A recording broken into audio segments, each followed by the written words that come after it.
This is a very physically and mentally demanding race. I wouldn't want to be without my cool box because it's pretty hot out there tonight. It's 75 degrees. I saw a couple of drivers sticking their hand out the window to get a little fresh air going down the straightaway.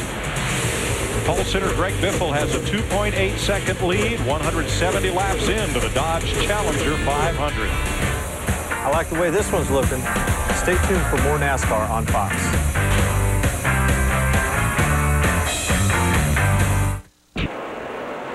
Greg Biffle leads, Martin Truex second. Jeff Gordon has moved into third.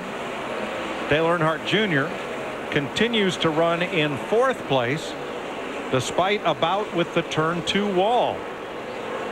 Here's what happened to Jr. a couple of laps ago. And that's how Jeff Gordon got to third place. Here's what Jeff saw of that. That looked like a light hit from that angle. Watch it from this one.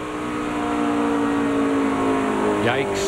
That was a little bit more than lightly and slightly. But that was not politely. But I think that right there is a product that has been our theme since the pre-race show came on the air, is you can never relax here. You can never let your guard down. Sam Hornish puts the Darlington stripe count up to 20. He put another one on the turn 4 wall 2 laps ago. And I think that's actually a conservative number. Very conservative. I think it'd be easier to say how many haven't hit the wall myself. Hey, you have to earn your stripes here. But meanwhile, Greg Biffle in this 16 car, he has worked his way out to about a 3-second lead over Martin Truex Jr. in the 1 car, as he's now working on Robbie Gordon. Right now, Robbie Gordon in the 7 is 4 laps down in this car. Biffle's car tonight looks like Denny Hamlin's did last week. On a rail, running a pretty perfect race right now. You see vote for Robbie on the side of the number 7. He's not involved in the presidential primary, but Robbie Gordon would like to get voted into the Sprint All-Star race that you'll see next Saturday night on Speed. And your fan vote will decide the final starter in the All-Star race. Dale Jr. told me that he was voting for Elliott Sadler.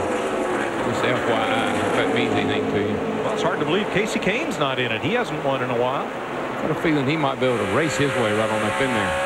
And 2 drivers will. And you look at guys right now that's having good runs like Travis Kvapil, Dave Blaney, David Reagan. Darrell mentioned anybody in the top 15 right now could still win this race. Remember, if you're a guy that's not in that all-star race and you win the night, you can get in. This would be the last entry by winning here. And there goes Kyle Busch in the 18. That will now move him up in well into the top 10. He's going by David Reagan. That moves him up to 9th. That's pretty good recovery, buddy. When you come from the back of the pack. And with a car that's been plagued with brake problems most of the night. Could be a real advantage. When you're behind that many cars, no brakes is a good thing, I reckon. Well, Kyle is hoping that Darlington is not the temple of doom for that 18 team or for the race leader. Matt, what's up with Biffle? A lot of conversation back and forth between the Gregs, Irwin, and Biffle about a possible vibration. At one point, Greg Biffle thought he might have a wheel bearing issue. They're not exactly sure what their issue is, but they do have a bad vibration. Oh, boy. I know Greg Biffle is leading this race right now by 3.5 seconds over Martin Truex Jr. But we mentioned Denny Hamlin from Richmond last week. Right now on the stopwatch, this 11 car, he's in his own zip code. Our leader's running 30.0s and 29.90s. Denny Hamlin's last lap was 29.50, sitting back there in 5th spot.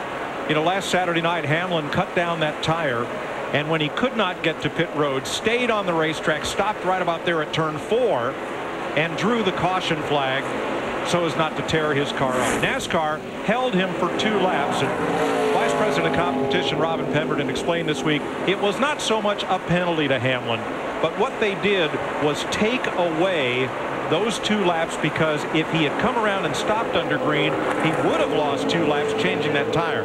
So by causing the caution, Hamlin should not gain an unfair advantage, and that's why they took away those 2 laps. I'm not so sure it would have been worse, because that tire would have come apart and it had to go the length all the way around the racetrack. It could have been much worse for him than actually 2 laps. But he would have lost at least 2 laps. Definitely That's lost what 2. they held him, and I think that was fair. Oh, I do too. I agree. The bottom line, the 11 car did what they needed to do. NASCAR did what they needed to do. As I mentioned, we sat with JD and Joe Gibbs today. He said, look, of all the reports that he stopped on the racetrack to put Kyle Busch on the rear bumper of Dale Earnhardt Jr., our guys worked together, but not quite that much together. No, not at all. How about Travis Kvapil? Fred Lorenzen up in Elmhurst, Illinois, has got to be smiling. Been a long, long time. It's been the 1960s since this paint job and this sponsor rambled to victory on the racetracks of the South. How would you like to be Fred Lorenzen up in Elmhurst up there, and you walk in, turn on the TV, and you say, man, that looks like my race car. I didn't know they had television back in my day. We've been talking about Todd Parrott. There's Todd Parrott right there. Won the NASCAR championship with Dale Jarrett. There weren't many races on TV back then, but there was Bud Lindemann and Car and Track Films. Yeah. Those are the films used for the Back in the Day series that Dale Jr. hosts on Speed. And Lorenzen figured prominently in a lot of races from here at Darlington. He was the golden boy. That's what they called him. He was Ford's golden boy. We got a golden boy. What's his name? Man named Burns. Wow, that's nice. But in any case, Travis Kvapil just said the right front tire not working very good right now. In the front end, well, cut. Todd Parrott said, we just passed halfway, bud. We'll get you fixed up. And the thing about it, Steve, we've been on a long run here. We're within about 15 laps of what will be green flag pit stops again for all these guys, including Travis Kvapil in the 28. He's not happy, but he's at 10 laps and the man he's chasing. They are all chasing Greg Biffle, who has just 1 win in the last 46 races. That was at Kansas last September. NASCAR Sprint Cup Racing on Fox is sponsored by DirecTV. If you call yourself a sports fan, you got to get DirecTV. By Applebee's, it's a whole new neighborhood. By Radio Shack, don't just buy stuff, do stuff. And by Mountain Dew. Are you old school or new school? Time for an AT&T race break, and Martin Truex Jr. has moved out in front. 194 laps in. Greg Biffle having problems. The pole sitter. By the way, no pole sitter has won a race so far this season, and he was blistering, leading 60-plus laps in this race, but some problems and now pitting. Matt Yoakum has the latest on Biffle. Matt? His chances for victory may be gone. Biffle says he thinks the transmission is definitely broken. Transmission issues on the 16 of Biffle, and he slides to a stop. Thanks, Matt. The leader, by the way, at the halfway point has failed to win 10 of the last 12 races, and Biffle was our leader at the halfway point with Jeff Hammond, Chris Myers, and here feeling the transmission go. Yeah, all of a sudden he's going along there. He just got through passing Tony Stewart, and like the car almost lost power, Chris. Again, if he's got a transmission problem, he could have basically broken 4th gear. You see his crew chief right there, Greg Irwin. He knows something's wrong. They're trying to figure it out. Again, he's got the car on pit road. They've changed 4 tires. He's gone back out on the racetrack. But here's your leader right now, Martin Truex Jr. And Chris, he's doing a phenomenal job. Ran well last week at Richmond, and he's been kind of pacing himself, kind of laying in the weeds, working his way up toward this lead, and he's now taking this lead. First top 5 finish last week for Martin Truex Jr. Started 22nd tonight, and the Darlington stripe making its mark on drivers, and this is the 28 car. Yeah, he was right in behind Jimmy Johnson, Travis Kvapil, running up there in that basically in the top 10. But again, he hit the wall hard, looking out the camera of the AT&T car of Jeff Burton. You see how hard he got into that wall off of the corner there, Chris. And again, as we go further in the night, I think you're going to see more of this. His racetrack's going to change. The guys are going to lose their focus, and this is going to be more. You're going to see more and more of these guys bouncing off the wall. We are working at an average speed at a record pace over 142 miles per hour early on. This is the 2nd lap Top 10 in points. Tony Stewart wrecked by Elliott Sadler. Elliott apologized. A lap down is Tony Stewart. And 22 spots lost for Kyle Busch, the points leader and the leader, because of a lug nut that was missing. And then a top 5 in points. Kevin Harvick coming into the race, currently running 6th. At this point, hit the wall. His highest was 4th. And out and of the picture right now, slipping behind. So we've had 13 different leaders, 22 different lead changes, and a blistering pace considering the speed of this track. Yeah, it definitely is right now. Again, we're watching Martin Truex Jr. trying to get a lap on Casey Kane, who's hanging on the 22nd position right now, Chris. And if you want an exclusive look inside the world of Richard Childress Racing, Jeff Burton of the 31 Chevrolet, thanks to AT&T, you can get that look using cellular video on your AT&T handset. You can access all the inside RCR content. So it's Truex, Gordon, Hamlin, and Dale Earnhardt Jr. Let's rejoin Darrell, Larry, and Mike. Since Darlington lost its Labor Day race to California Speedway, we race here only once a year. So Martin Truex has only 2 Sprint Cup starts here. He finished 14th in 2006, 11th in 2007. This is the first time he has led a race here. You know, back to Biffle's problem. Remember, he complained about a vibration. That could have been a loose wheel or something like that, other than a transmission. We'll see how it turns out. Now, I think we're just about to start to see what will be green flag stops. I'm seeing Tony Stewart on pit road. Looks like Casey Kane in the 9. I think Jeff Gordon in the 24, who had just been passed by Denny Hamlin for 2nd. Now, Greg Biffle's woes continue. Matt? Mike, the prognosis keeps going back and forth. Now, after the stop, a crew member went out on the concrete pad with some cleaner, and where the transmission would be in the box, they were cleaning up some fluid, but also they did have a right rear tire that was loose. You could see where the lug nut holes were. Krista?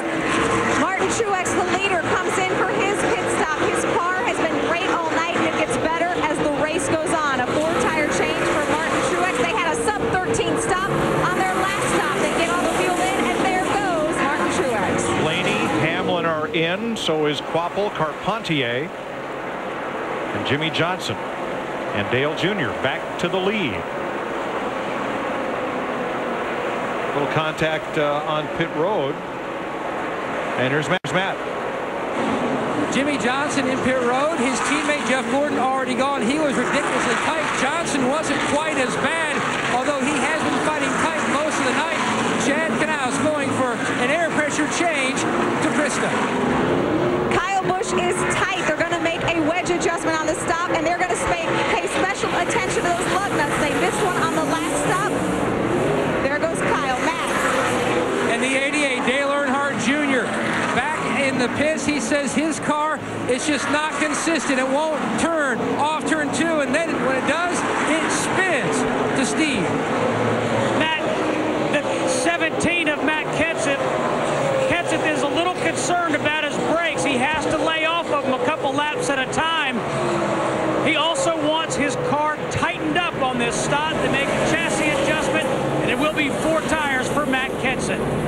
David Reagan picks up the lead for the first time. Oh, he missed the cone. Missed the commit cone, so he'll have to come around again to make his stop, and that'll be costly for Reagan. He's not the first driver to miss that tonight. Nope. Darrell talked about that earlier. You're running so fast, and the apron is so tight, and it just sneaks up on you because the entrance is right there, smack dab in the middle of turn 4. And it's dirty, too. That's the big thing. There's Gilliland, Carl Edwards, Montoya, and Kevin Harvick made 1 lap, went back to the garage. Patrick Carpentier will get a pass-through penalty for a tire violation on his stop, and it moves Jamie McMurray into the lead for the first time tonight. All right, Jamie Mack. We don't get a chance to talk about Jamie Mack much. Good job, buddy. And Hornish, for the 3rd time tonight, has bounced off the wall at turn 4. He has worn that wall out. No caution. Not to mention the car. Steve. You saw David Reagan miss the entrance of pit road. His comment prior to that, leave the balance alone. I'm 3 at the start of the run, but tight at the end. 4 tires for David Reagan in the 6. And that's about what you're going to be here if you go a full fuel run, because it burns the fuel off, you gain all that nose weight, and it's going to get tighter, so you have to be a little free at the beginning. Jamie McMurray, the leader. Paul Menard in 2nd. Now, he was the driver that got the free pass on the last caution back at Lap 149, a full fuel run ago. Now, when we cycle through, which McMurray should pit here shortly, I think you're going to see him come to pit road now. Paul Menard will be there. Slow down, get a low down, 4,400. Greg Biffle will get the lead. The biggest reason, because of coming to pit road early, he got advantage of those fresh tires for those 7 or 8 laps. So he'll actually be about a second and a half in front of Martin Truex Jr. in the 1. Yeah, that time of the pit stop didn't hurt a thing because he was about ready to make one anyway.